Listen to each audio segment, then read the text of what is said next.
Evening, folks. everydaykt number 54, I believe. Yep. Giving it a second, letting the video catch up. It says I had a weak signal. Give it a sec. Alrighty. So today we are talking about size. Now, I don't care what anybody says. Size does matter. If you buy the wrong size kilt, you will be pissed. So, the whole thing with size of kilt, we'll talk about the standard tartan kilt measuring methods, and then we'll talk about everything else. So, yeah, this is it's actually the first time I've worn this one on the air. This is my McTavish Modern. It's my family colors. And this happens to just be a free Olympic shirt that I got. I was out in the garage working all day, setting up a vise and a bunch of other crap. So, yeah. Anyway, so you go looking around on any or a majority of the more reputable kilt websites. They'll tell you how to measure for a kilt. There are several different measurements, but the big three are your navel, the measurement around your navel, basically your belly button, because this is where the top of your kilt is going to rest. As you can see, mine sitting right here at the top. So that is your natural waist at about the belly button. Military kilts, old school ones, actually go up to the bottom of your rib cage. There's a lot of different historical variations on measures, but the one that I see most common is this. So you got your natural waist at about your belly button, and then you've got, of course, the wide part around your ass, and then you've got the measure from your belly button to the top of your knee. With those three measurements, any gifted kilt maker can get you something that will more or less fit. I will say that when you do your measurements, do not lie to yourself, saying, "Oh, I'm going to lose weight. I'm going to be a size blah." Don't. You will screw yourself, and if you're spending the kind of money that requires you to measure your kilt beforehand, you'll be wasting a ton of cash.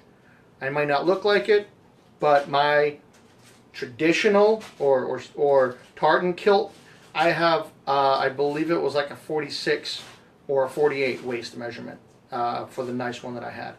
So, if you have like a size 36 waist, that has nothing to do with your kilt waist. Nothing at all. If you use that for a measure, you're going to be very upset with yourself. So with that, that's for the bespoke tartan. Some kids get a little choppy on the video. Okay, we're better. For the average kilt wearer, you're going to buy something off the peg. And basically what that means is it's made beforehand in a factory or in a not custom environment. What's probably going to happen is your kilt is probably going to be between 22 and 24 inches long, and that's from the top to the bottom. And the width, the waists are going to be measured in a standard, 36, 34, 38 in the U.S., England. The British method might be a little bit different. I've never had to order one from over there, so I don't know. But make sure that when you measure or you look at these kilts, especially if it's your very first time ordering a kilt, make sure you know if the kilt maker is spot on, if they're run big or run small. I've run into all three scenarios.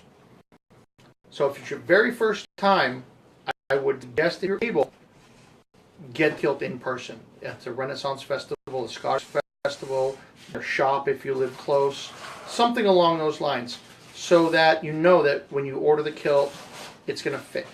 If you can't do those things, check their return policy, so that if you do get your kilt and it doesn't fit right, you can send it back and say, well, it's great, but I'm on the last loop. Can I get the next size up? Or I cranked all the way down to the very last hole on the strap, and it just fell right off. Just make sure that you can return it and get another one. When you do order a kilt, you're unsure of the sizing. If it has a basting stitch, do not take it out until you're happy with the kilt. Some places will not accept a return if you've taken the basting stitch out, because there is a very high potential for damaging the kilt when you remove that stitch.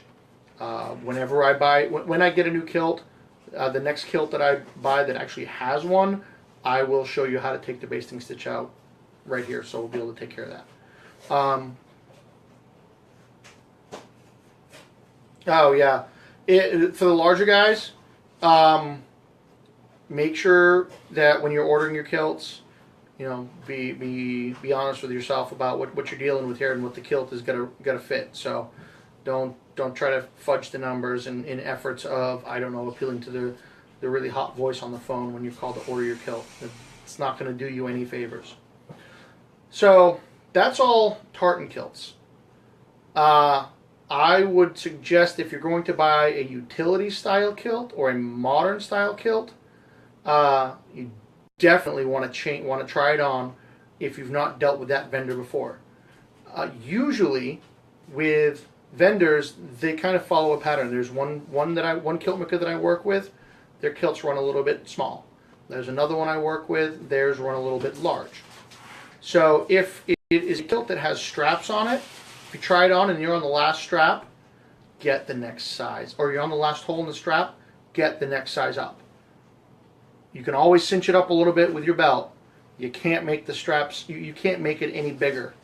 You can buy cheater straps, but that's, I would only do that if you're, or they call them strap extenders. Only do that on your made-to-order, expensive, fancy kilts. If you've just got one of the off the pegs and you get it and you're on the last hole, get the next size up. You'll be much happier, I promise. The reason for that is that while the outer apron may fit fine, the inner apron is going to shift, and instead of falling on your leg, on your left leg, it'll fall somewhere more towards inside of the leg, and it feels really weird when you walk when your kilt doesn't fit quite right. So, back to modern kilts.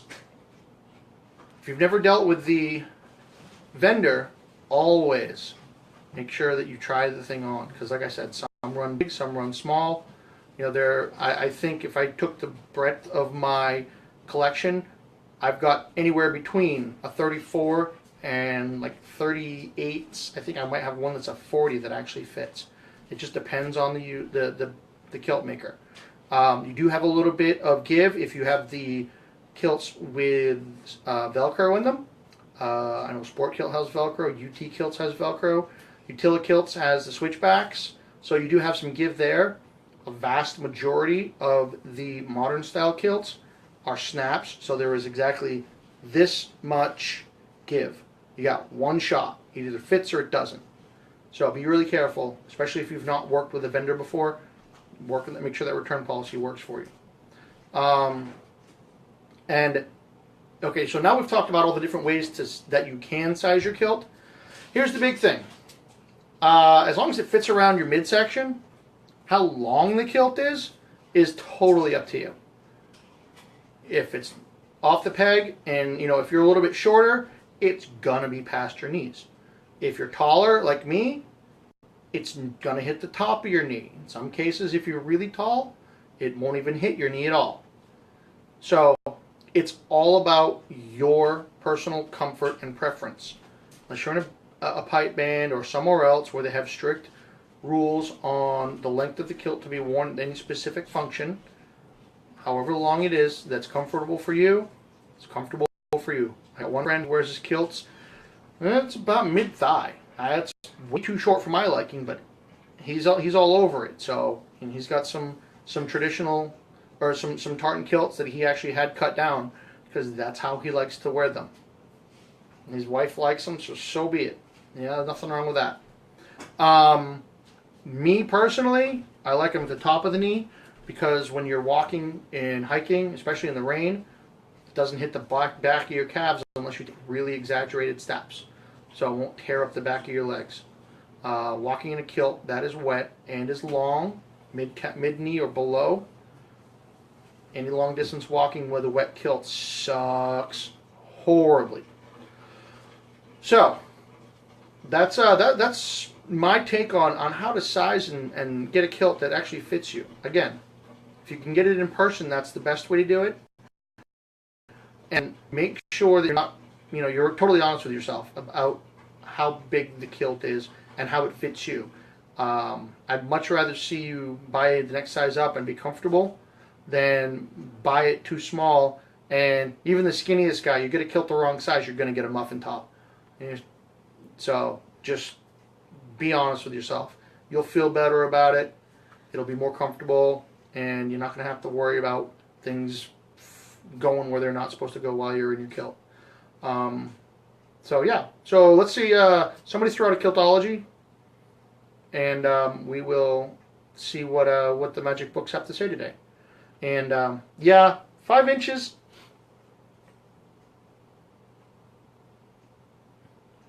Oh, so Dave Crandall just asked a question: when regimental is not appropriate or allowed. That's a whole separate discussion. I talked about that, I believe it was episode 13. But the spin that I had was more about people finding out for themselves and whatnot. As far as what's allowed and appropriate, I can actually I'll talk about that tomorrow. That's one hell of a question. I hadn't really looked at it from that specific perspective. What is allowed?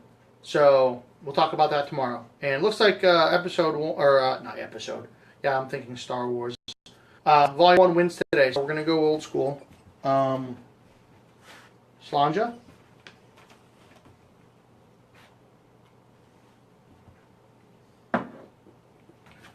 Kiltology Volume 1. Yeah, you can get this on Amazon. And let's see what she has to say today.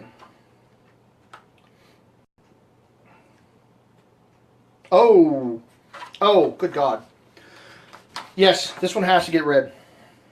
So, as you know, I do a lot of hiking outdoors, shenanigans while kilted. And this is a direct result of a very piss poor experience that I had. Kiltology number 170. The ability of wool kilt pleats to pick up dirt, sticks, and junk makes Velcro look like oiled stainless steel. Make sure you check your pleats after squatting for whatever reason. Sitting on a stick or thistle isn't something I would recommend. So, what happened? Obviously, when you're in a kilt and you're in the woods, Mother Nature does call. So, what happened is I was out doing what needed to be done, and at some point later on, I wasn't paying attention to my pleats, and I had those, they're not thistles, but those really small, tiny pricker something or others. I don't know what they're called, but it's like a thistle, but they're really tiny. It's like a 1/4 inch in diameter. And I had inadvertently squatted over a batch of this. Now, I didn't know when it happened. I found out afterwards when I went to sit down, and I was sitting on a micro pin cushion. Only about 50 of them. Bad days.